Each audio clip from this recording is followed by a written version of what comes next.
Me da mucho gusto poder anunciar que este último libro, La invasión de los ángeles caídos, que he escrito recientemente, va a ser una grande bendición y una grande información para todos ustedes. ¿Por qué? Porque tanto en los canales de televisión como en las series de Discovery Channel y National Geographic han tratado de investigar tanto dentro de la ingeniería, dentro de la investigación espacial, y dentro de todas estas áreas de las disciplinas que existen, qué fue lo que sucedió con las pirámides de Giza, las de Machu Picchu en Perú, las de Stonehenge en Inglaterra, las construcciones de los mayas que no tienen explicación para que hace 4000 años hayan podido ellos desarrollar el calendario solar que actualmente lo tenemos. Y todas estas respuestas las pude concentrar en este libro, La invasión de los ángeles caídos, que podrán ustedes conseguir en Editorial Berea y también en Amazon y en todas las librerías cristianas. Estoy seguro que será de grande bendición para todos ustedes.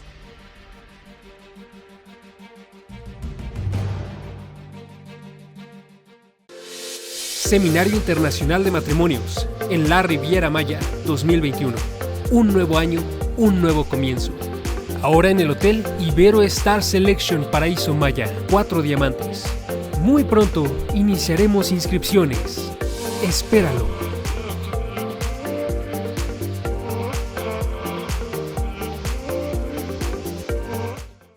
El doctor Armando Alducin presenta Tomo 4 del Antiguo Testamento.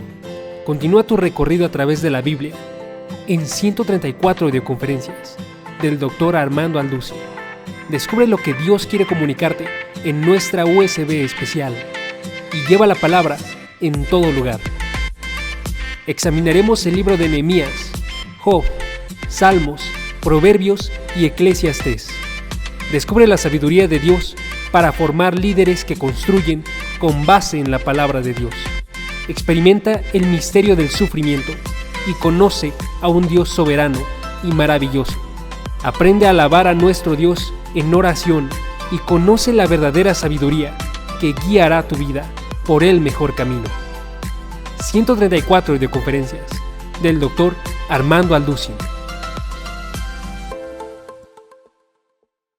El Dr.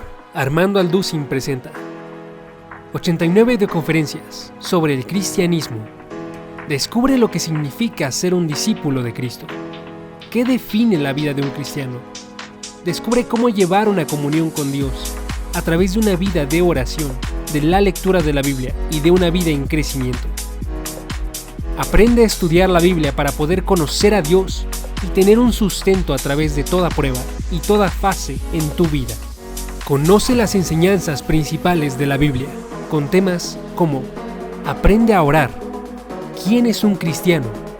Conoce a Dios, la fe en acción y más.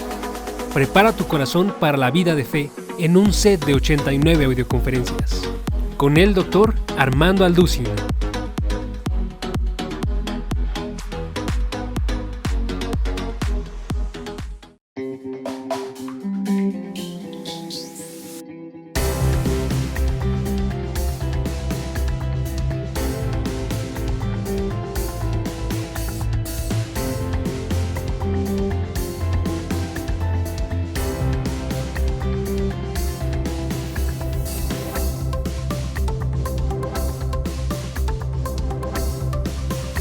Bueno, pues vamos a abrir nuestra Biblia en el capítulo 55 del libro de Isaías y vamos a leer 2 versículos que nos van a servir como una plataforma para desarrollar todo lo que vamos a continuación a compartir, porque pues vamos a comenzar a penetrar ni más ni menos en la mente divina, en la mente de Dios.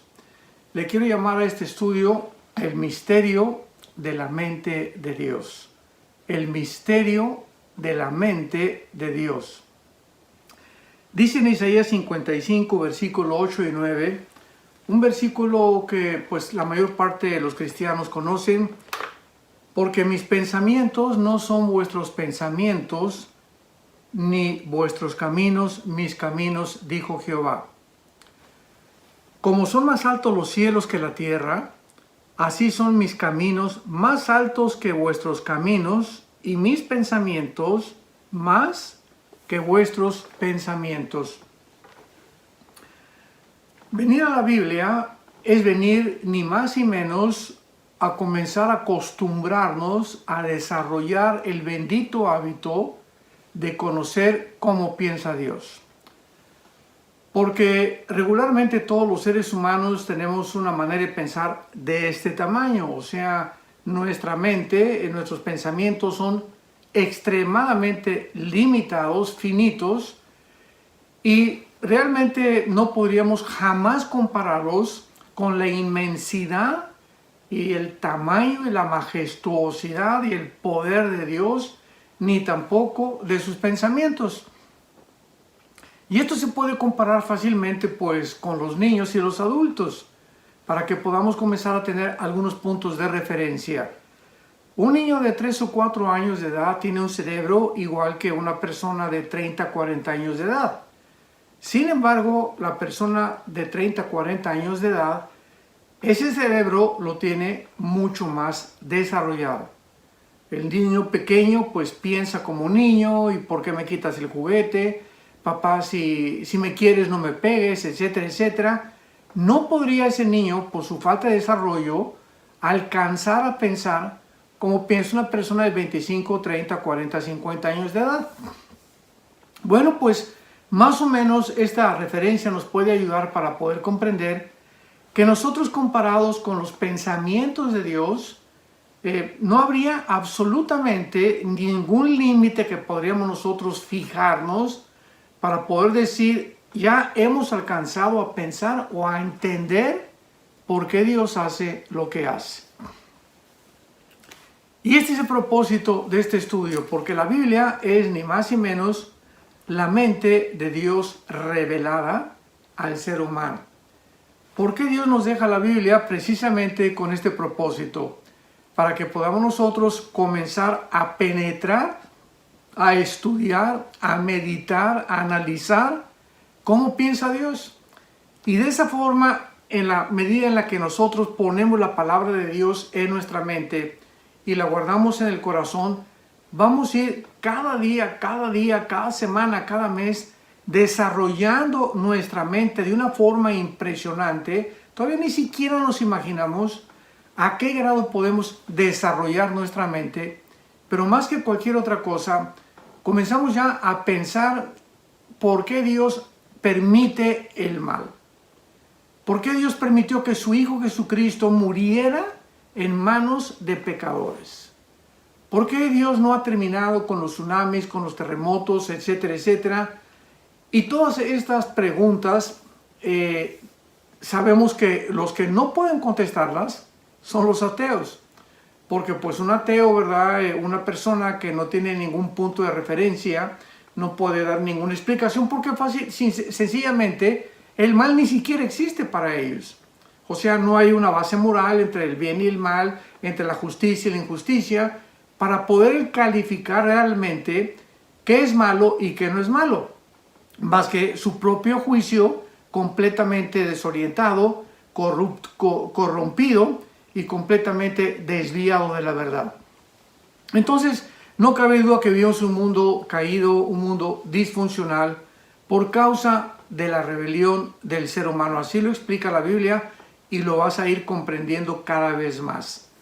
Por todos lados oímos de guerras, de golpes de estado, revoluciones, terremotos, huracanes, tsunamis. Actualmente estamos viviendo una supuesta pandemia de un virus, coronavirus, COVID-19, etcétera, etcétera, que ha devastado completamente la economía mundial, ha causado unas depresiones impresionantes en los seres humanos, en los niños, suicidios, pornografía, divorcios. Bueno, los efectos colaterales de esta famosa pandemia, ¿verdad?, se van a ir poco a poco descubriendo, que han sido mucho mayores de lo que nos imaginamos que pudieran haber sucedido.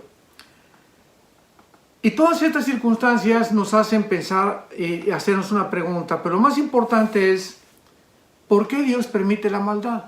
O sea, ¿por qué no la ha detenido si Él es todopoderoso?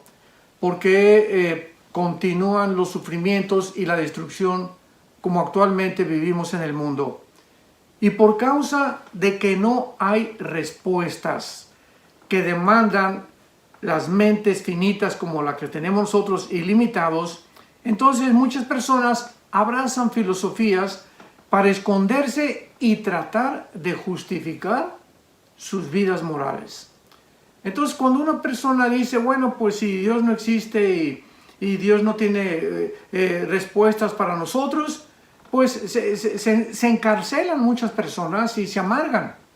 Y comienzan a manifestar una conducta de rebelión hacia todo, porque pues dicen no hay respuesta, no hay propósito, no hay significado en la vida por lo cual vivir. ¿Por qué pues entonces? Porque el universo que nos da y que nos rodea va más allá de nuestra capacidad para poder entender las preguntas que nuestra mente limitada no puede comprender. Vuelvo a repetir, una persona, un filósofo, en la época era oro de los filósofos, más o menos 250 años antes de Cristo, perdón. Sócrates, Sófocles, Demóstenes, Platón, todos ellos estaban encaminados en continuar analizando, escudriñando la vida alrededor, la conducta del ser humano para poder comprender qué es la verdad, si se podía llegar inclusive a concluir que hay una verdad absoluta, etcétera, etcétera. Y cuando nosotros nos enfrentamos a estas preguntas, vamos a ver que realmente sí existen respuestas. Y aunque no podemos comprender completamente, pues ni siquiera 500 años de estudiar la Biblia nos alcanzarían a poder comprender la profundidad de la mente de Dios, sí podemos comenzar a entender algunas verdades básicas que nos van a servir para poder realmente caminar en esta vida, la corta vida que tenemos, con paz en nuestro corazón, con seguridad de que realmente nuestros pasos que estamos dando todos los días son pasos seguros, son pasos sobre un fundamento que al llegar al final de nuestra meta y de nuestra vida nos van a capacitar para poder decir como el apóstol Pablo en 2 de Timoteo capítulo 4, he corrido la carrera, he acabado realmente lo que Dios me había encomendado, he echado mano en la vida eterna, por lo cual me está esperando la corona de justicia, la cual Dios dará también a todos aquellos que anhelan su venida. Y aunque no podemos comprender pues completamente todos los pensamientos de Dios, porque son más altos que los nuestros, podemos nosotros recordar algo. Hace 2000 años, un hombre llamado Jesucristo resucitó de los muertos. Vino un hombre del cielo, el Hijo de Dios, para poder abrir sus brazos en una cruz y resucitar y anunciar anticipadamente, voy a volver a vivir. Y la promesa que nos ha dejado Jesucristo, independientemente de muchas cosas que no entendemos, repito, es que tú y yo vamos a volver a vivir. Entonces, vamos a comenzar a poner los pies en la tierra y a entender estas verdades básicas que nos van a ayudar a poder continuar viviendo con seguridad. Vivir después de esta vida está absolutamente garantizado. Si Jesucristo no hubiera resucitado de los muertos, no tendríamos ninguna seguridad, más que filosofías, especulaciones, hipótesis, que podríamos nosotros continuar toda la vida filosofando como lo hicieron los filósofos de la época de oro de la filosofía de los griegos y de los atenienses. Pero hay un hecho real histórico. Jesucristo volvió a vivir. Y esta seguridad de que Él volvió a vivir nos da la seguridad de que vamos a volver a vivir, y mientras nosotros esperamos ver transformado nuestro cuerpo en un cuerpo completamente incorruptible e inmortal, vamos a poder, mientras tanto, vivir con seguridad. Por ejemplo, en la primera carta a los Corintios, capítulo 15, el apóstol Pablo, en el versículo 35 al 37, nos escribe estas palabras. 1 Corintios 15, 35 al 37. Pero dirá alguno, ¿cómo resucitarán los muertos? ¿Con qué cuerpo vendrán? Necio, lo que tú siembras no se vivifica si no muere antes. Y lo que siembras no es el cuerpo que ha de salir, sino el grano desnudo, ya sea de trigo o de otro grano. Muchas personas en tiempo de Pablo comenzaron a preguntar, y muchos de nosotros también, oye, si vamos a volver a vivir, ¿qué tipo de cuerpo tendremos? Pablo inmediatamente asume y compara la resurrección de los muertos con la vida natural que nos rodea, con la agricultura. Y es algo que hasta un campesino lo puede comprender. Y Pablo dice, tenemos una semilla de cualquier especie, de trigo, o podemos tener una semilla de higos, o de manzana, o de naranja, o de papaya, etcétera, etcétera. Y esa semilla tiene un cuerpo, ¿verdad? Tiene un cuerpecito chiquito, chiquito la semilla. Pero dentro de la semilla existe un potencial impresionante, ahora sí que podríamos decir un código genético escrito que alguna mente inteligente puso para que cuando esa semilla aparentemente, ¿verdad?, que no tiene ningún valor, tú la pones dentro de la tierra, al contacto de la tierra, del agua y de la lluvia y del sol, se rompe esa semilla y sale completamente algo diferente a lo que tú enterraste, con un cuerpo completamente diferente. Entonces, Pablo dice exactamente el mismo ejemplo en la resurrección. Cuando nosotros muramos, este cuerpo va a ser como una semilla, pero tenemos el potencial dentro, que es el alma y el espíritu, que es inmortal, para que cuando este cuerpo sea enterrado y nos coman los gusanos y sea deshecho o quemado, o de la forma en la que vayamos a morir, pueda dentro el alma y el espíritu resucitar y con un cuerpo completamente diferente al cuerpo con el que nos enterraron. Entonces, esta ilustración es maravillosa, y en el versículo 42 del mismo capítulo 15 de Corintios, Pablo continúa diciendo, así también es la resurrección de los muertos. Se siembra en corrupción, resucitará en incorrupción. Se siembra en deshonra, resucitará en gloria. Se siembra en debilidad, resucitará en poder. Se siembra cuerpo animal, resucitará cuerpo espiritual. Porque así como hay cuerpos animales, hay cuerpos de peces, hay cuerpos de aves y hay cuerpos humanos, ¿verdad? Entonces el cuerpo de nosotros, de los seres humanos, está diseñado y adaptado para el medio ambiente donde nosotros nos desenvolvemos. El cuerpo de las aves tiene otras especificaciones, otras características que Dios diseñó para que el ave pueda vencer la fuerza de la gravedad, elevarse en los cielos, ir con las diferentes corrientes de aire por diferentes partes del mundo, con unas alas impresionantemente diseñadas. Los peces tienen otro cuerpo, un cuerpo diseñado para poder vivir dentro de su hábitat, de su medio ambiente, que es el agua, con branquias especiales que les capacitan vivir dentro de ese medio. Pues así como nosotros tenemos 4 tipos diferentes de cuerpos diseñados por Dios, el cuerpo humano, el cuerpo de las aves, el cuerpo de los peces y el cuerpo de las aves, así también hay cuerpos espirituales.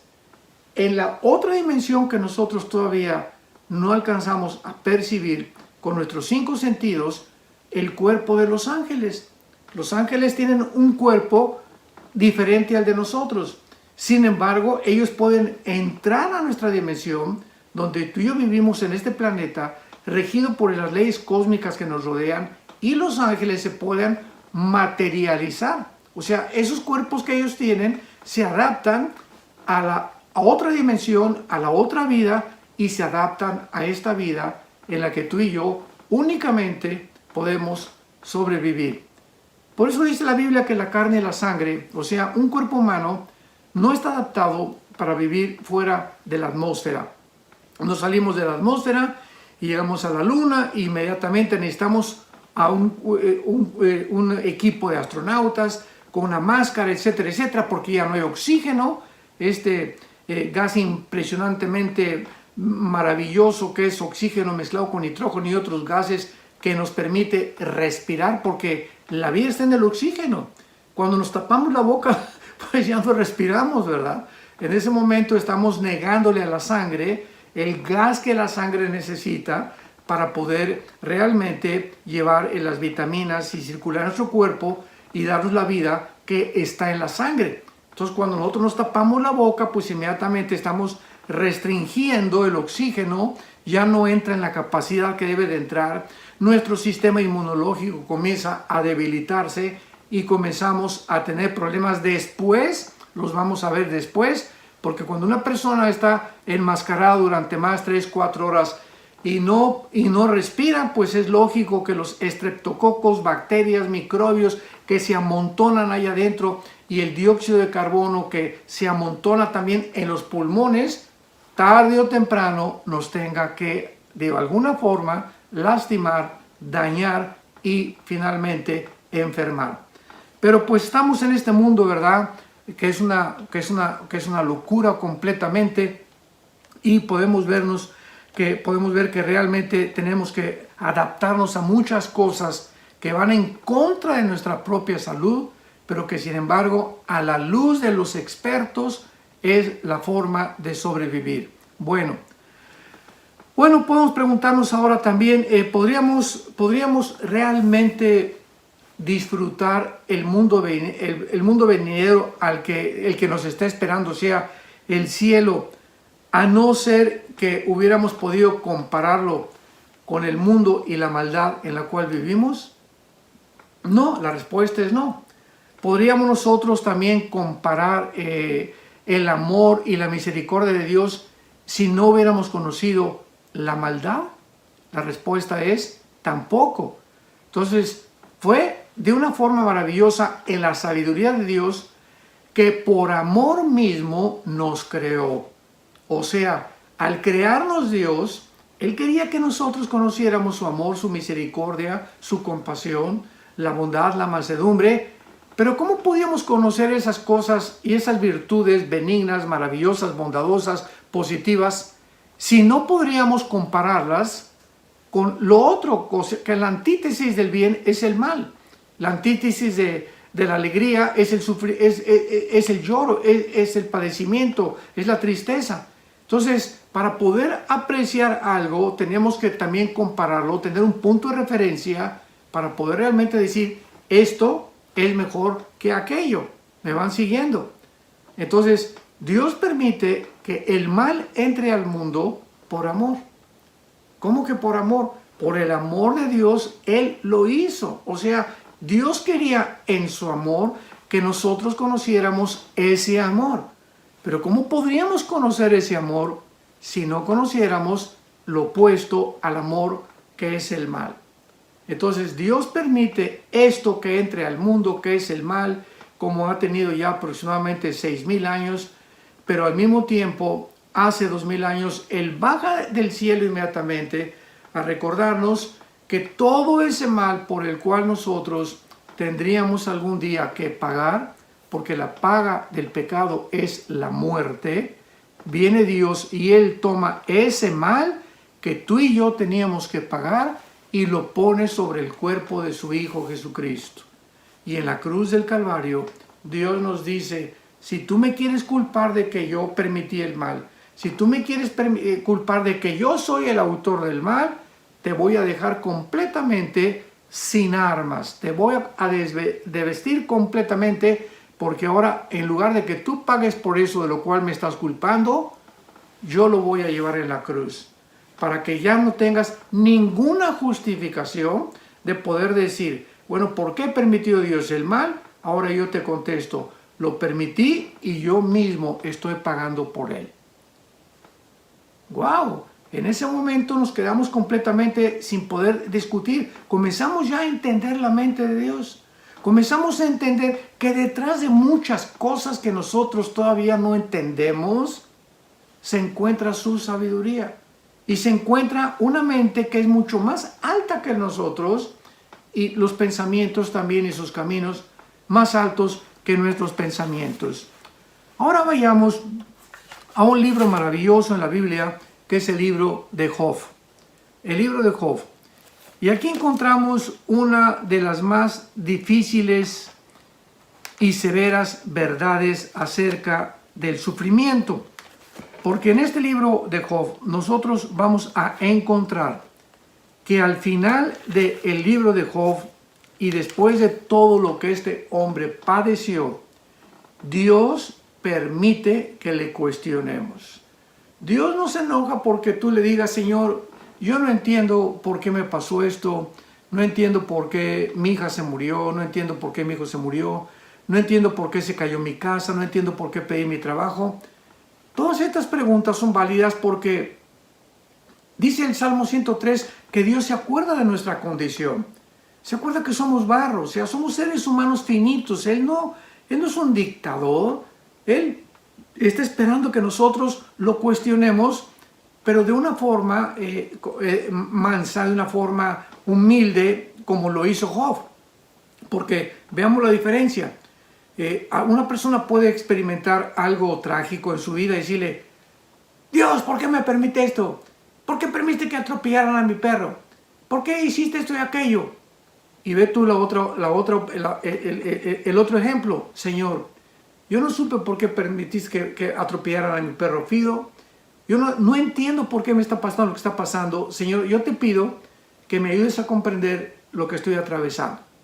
¿Ven?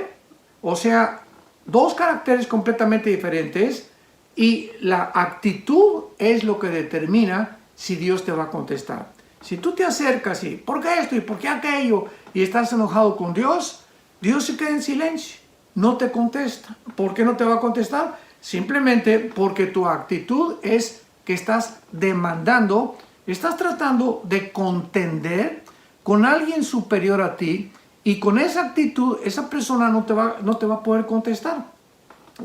Imaginémonos otra vez otro punto de referencia a un niño con un filósofo. A ver, ¿por qué no me enseñas la forma E igual a mc al cuadrado, como la forma de la teoría de la relatividad de Alberto Einstein? La energía es igual a la masa por la velocidad de la luz al cuadrado. ¿Qué le va a decir el filósofo? Aunque me grites, niño, y aunque te me pongas al brinco, no te voy a contestar, porque para comenzar tienes que acercarte con otra actitud, y en segundo lugar, aunque yo te contestara, no lo vas a entender. Pero cuando viene un niño y le dice a un filósofo, oiga, ¿me puede usted enseñar la teoría de Einstein? Porque no la entiendo. El filósofo te va a entender, niño, ni la vas a entender, aunque te la explique, tienes que crecer para desarrollar tu cerebro y yo te lo puedo explicar. Entonces, siempre tenemos que tomar estos puntos de referencia para poder ubicarnos y entender cómo debe ser nuestra actitud al acercarnos a Dios. Job es un hombre que vivió en la época, tal vez en la época de Taré, en la época del papá de Abraham, o sea, en la época de los patriarcas. Es el libro más antiguo, tal vez es mucho más antiguo que el libro del Génesis, porque pues el Génesis le fue revelado a Moisés ya que Moisés vivía. Entonces el libro de Job, ¿verdad? Tiene una antigüedad impresionante, unas verdades filosóficas, apologéticas, de carácter moral demasiado profundas, y tiene también secretos escondidos del universo, como por ejemplo en el libro de Job aparece que él va a preguntar a Dios que si tiene el aire peso, antes de que el barómetro se descubriera, que es el que mide el peso del aire. Ya Job decía que el aire tenía peso, y tenemos así que en el centro de la tierra es fuego. En fin, habla de los astros, habla de todas las estrellas, habla de todas las constelaciones. Impresionante, o sea, es un libro maravilloso, Pero más que cualquier otra cosa, es un libro donde un ser humano se enfrenta al sufrimiento como muy pocos de nosotros lo hemos enfrentado. Job era un hombre que tenía muchísimo dinero. Era un hombre que tenía muchas propiedades, mucho ganado. En aquel tiempo el dinero no era en cash como actualmente, ni cuánto tienes en el banco. En aquel tiempo se medía la cantidad de riquezas de una persona por la cantidad de tierras que tuviera o la cantidad de ganado que tuviera. Y Job tenía ovejas y tenía camellos y tenía de todo, ¿verdad? Y tenía hijos también. Y de repente, ¿verdad? Pierde todo de la noche a la mañana. Y vemos desde el capítulo 2 de su libro que cuando todo esto sucede, él expresa algo donde nos muestra la integridad de este hombre y de su carácter y la impresionante confianza en Dios, aunque él no entendiera qué estaba pasando en ese momento. ¿Por qué permitía a Dios que le quitara lo que le estaba quitando? Job simplemente dice: Dios dio, Dios quitó, sea el nombre de Jehová bendito. Y luego viene la esposa y le dice: maldice a Dios. ¿Para qué estás bendiciendo a Dios? Maldícelo. Y Job, otra vez, en lugar de decirle a su esposa o decirle, verdad, ya vete, no me estés molestando, le dice Job a su esposa: como una mujer fatua, como una mujer tonta has hablado. Es todo lo que le dice Job a su esposa. Ya no vuelve a quejarse de su esposa en todo el libro. Bueno, después de todo esto que pasa el Job, que es un ejemplo maravilloso para nosotros, vienen tres amigos de él, cuatro realmente, disque filósofos, y ellos comienzan a hacerle aún todavía más agudo su tormento. Porque le comienzan a decir: es que realmente tú lo que estás pasando es por tus sufrimientos, por el pecado. Algo has de haber hecho, algo traes por ahí, por lo cual Dios te está castigando. Otra vez estas personas, amigos de Job, en aquel tiempo, recordemos, no tenían la Biblia. No tenían el conocimiento que tenemos tú y yo ahora de los caminos y los pensamientos de Dios. Entonces, ellos no tenían un punto de referencia para poder entender la mente de Dios. ¿Por qué Dios le permitía a un hombre bueno, a un hombre justo, a un hombre manso, un buen padre de familia, fiel a su esposa? ¿Por qué le permitía a Dios a Job estos sufrimientos? Y ya después de todas las argumentaciones durante los casi 42 capítulos que tiene este libro maravilloso, al final encontramos nosotros en el capítulo 37 que Dios confronta al final a Job, porque le comienza Job a cuestionar: Padre, ¿por qué esto? ¿Por qué aquello? Etcétera, etcétera. Y comienza Dios a tratar de demostrarle a Job su finitud, la mente tan pequeña que él tenía y que era imposible que comprendiera todo el plan de Dios que se estaba desarrollando en el mundo invisible a través del mundo terrenal, para que él pudiera comprender y entender de que era imposible por su capacidad intelectual jamás poder responderle a Dios el por qué realmente sufría lo que sufría. Y vemos entonces nosotros que su inhabilidad de comprender los propósitos y consejos de Dios era la causa por la cual Dios trata con él, y para ti y para mí, que vivimos muchos años, muchos siglos después de que vivió Job, podamos nosotros comprender, comenzar a desarrollar la mente de Dios, y porque detrás de cada suceso que enfrentamos en la vida se encuentra la sabiduría de Dios. Pero veamos estos versículos, Job capítulo 37, versículo 19 y 20, y dice: muéstranos qué le hemos de decir, porque nosotros no podemos ordenar las ideas a causa de las tinieblas. Vamos a ubicarnos, comenzamos a poner los pies en la tierra. Tenemos tantas tinieblas en la mente. Hemos nacido con una mente completamente envirulada, le podría yo llamar así, como los virus que entran a las computadoras y te amuelan el programa que tú tienes y le impiden a la computadora realmente funcionar adecuadamente. La Biblia dice que nacimos envirulados, que nacimos con un virus que se llama el pecado. Y el pecado, ¿verdad?, ha trastornado nuestra forma de pensar.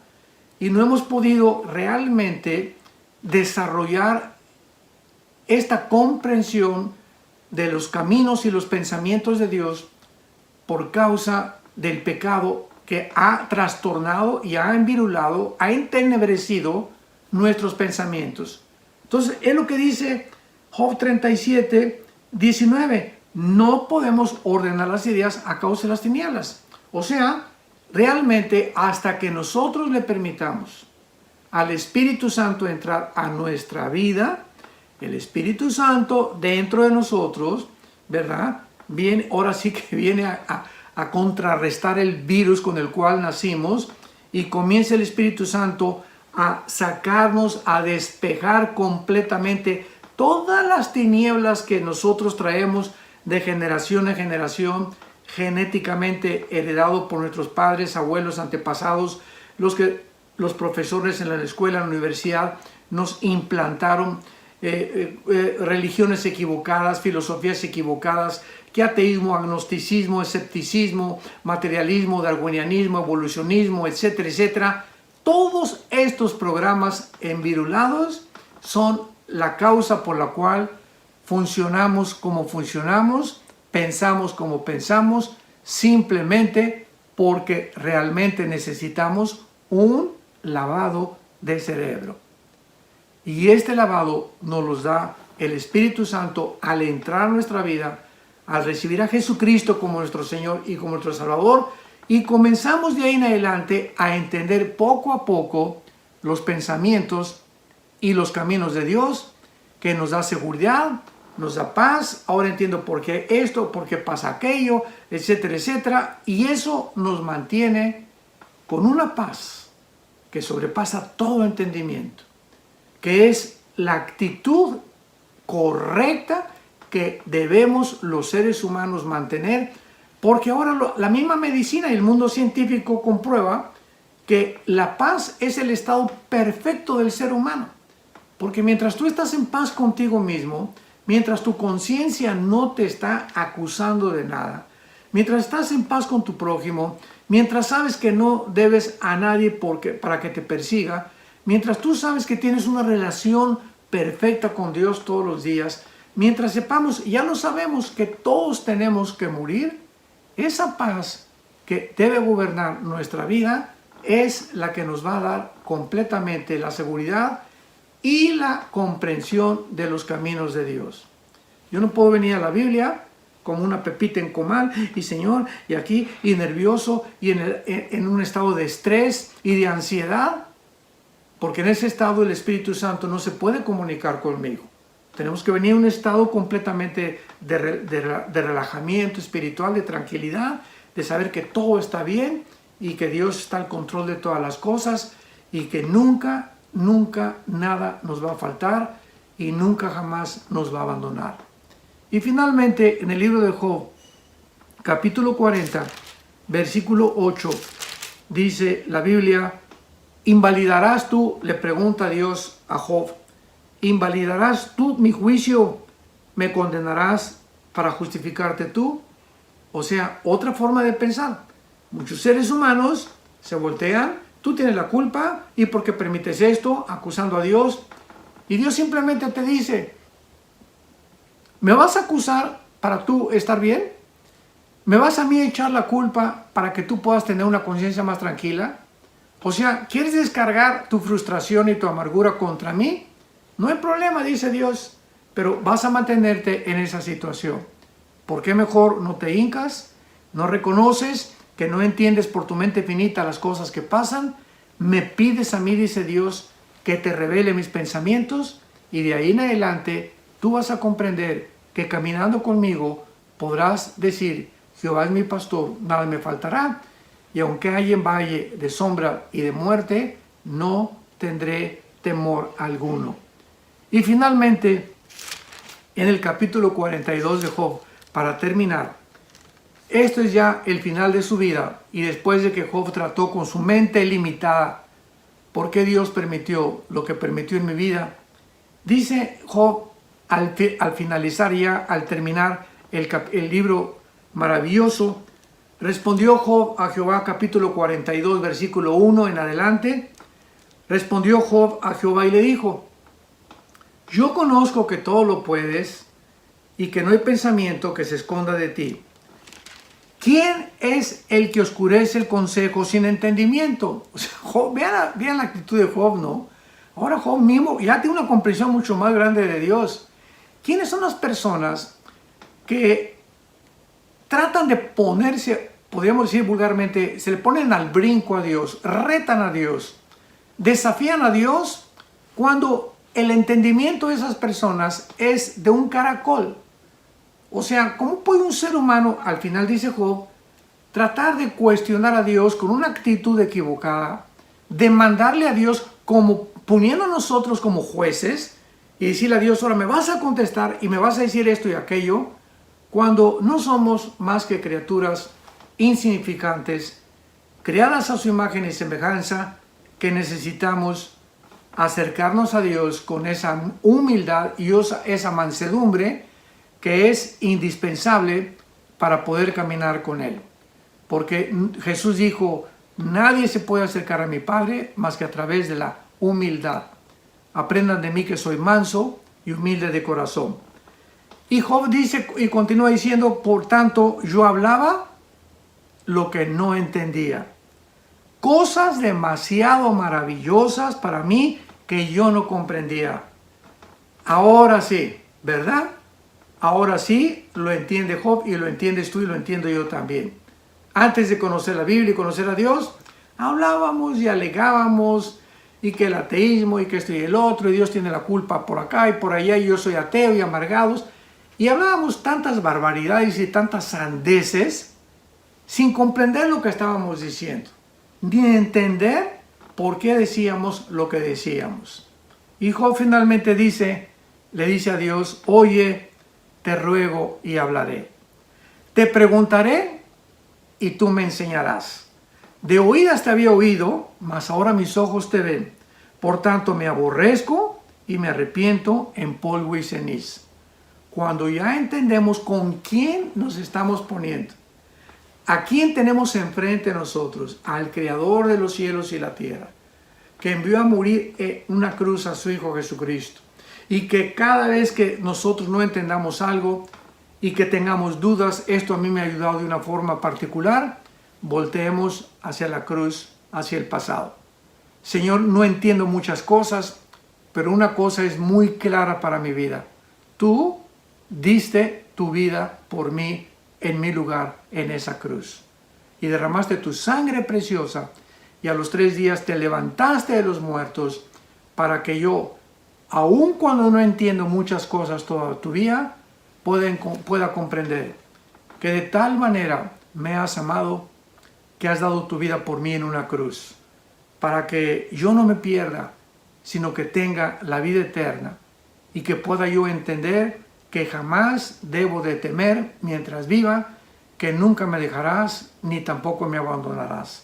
Estarás conmigo todos los días hasta el fin de mi vida, y aún en la otra vida nos continuarás pastoreando, porque el fin de todas las cosas se acerca.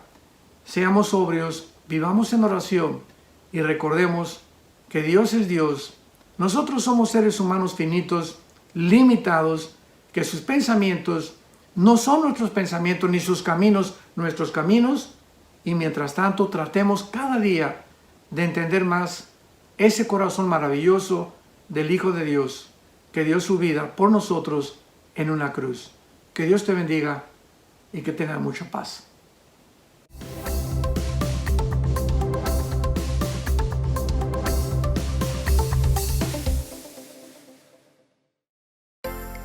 Vida Nueva para el Mundo se sostiene y propaga el mensaje de salvación de Jesucristo gracias a Dios y a tus donativos. Llevemos juntos el Evangelio de Jesucristo al mundo entero. Realizamos eventos, seminarios, congresos y diferentes programas para dar a conocer el mensaje de salvación y el poder de nuestro Señor, transformando y edificando vidas de mujeres, hombres, niños alrededor del mundo. ¿Qué pasa cuando decides hacer tu donativo? Aunque no puedas llevar la palabra personalmente a todo el mundo, de esta forma lo estás haciendo. Con tus donativos o aportaciones, estás sembrando y formando parte de lo que Dios está haciendo en su obra. Estás ayudando a traer luz a la oscuridad, paz al conflicto y esperanza a los que no tienen ninguna. Dona desde México.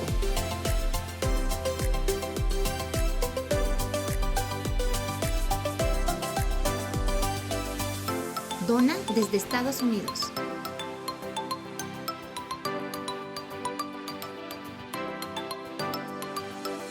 Para el resto de donaciones de otras partes del mundo, www.vidanuevaparaelmundo.org.mx/dona. Estamos cumpliendo la gran comisión. Por tanto, vayan y hagan discípulos a todas las naciones, bautizándolos en el nombre del Padre, del Hijo y del Espíritu Santo, enseñándoles que guarden todas las cosas que les he mandado. Y he aquí que yo estoy con ustedes todos los días hasta el fin del mundo.